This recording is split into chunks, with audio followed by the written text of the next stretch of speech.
This popcorn-style review contains scenes from another video. Sailor Moon S Hearts in Ice is the second Sailor Moon movie.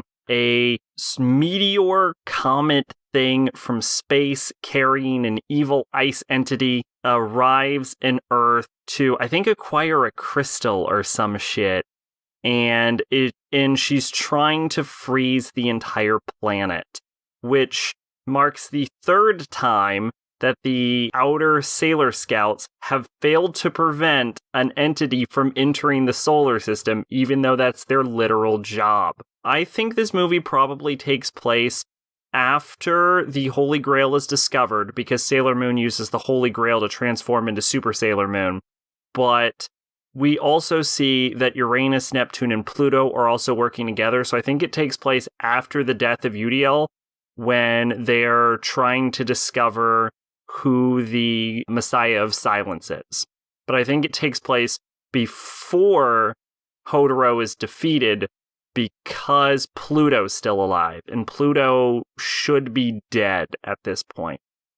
This movie does put more of a focus on Luna specifically, and how at the opening of the movie, Sailor Moon says that she's never been in love, and then in the course of the movie, she falls in love with this guy who believes that Princess Kaguya lives on the moon, and there's something special about the moon, which is interesting, because no one has lived on the moon for thousands of years since the fall of Silver Millennium, meaning that this guy is literally crazy. And his girlfriend, who's an astronaut, keeps telling him that he's crazy, and also he's dying from the crystal that he has that's connected to the space ice comet, and he's kind of an asshole to his girlfriend, and it's implied that he's trying to push her away because he's dying and he doesn't want to tell her he's sick, but I can't just help but think the whole movie, girl, you're literally an astronaut, you can pull a better man than this. The movie has its cute moments, but it also kind of drags, especially in the beginning. There's a solid 20 minutes of this movie just dedicated to every character's transformation sequence.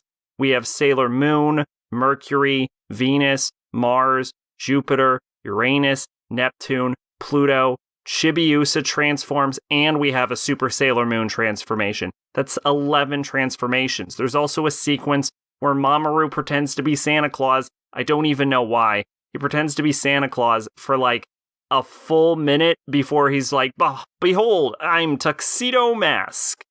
The whole movie is pretty boring. It has a long, stretched out series of fight sequences. If the previous movie was like an episode of Sailor Moon that was really long but done well, this is an episode of Sailor Moon that was really long and done poorly.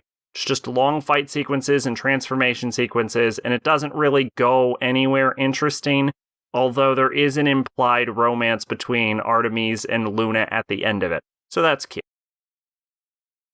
Twitch and Discord in the description. I've been Sacrobolic. You're Envoy of Hope. Bye-bye.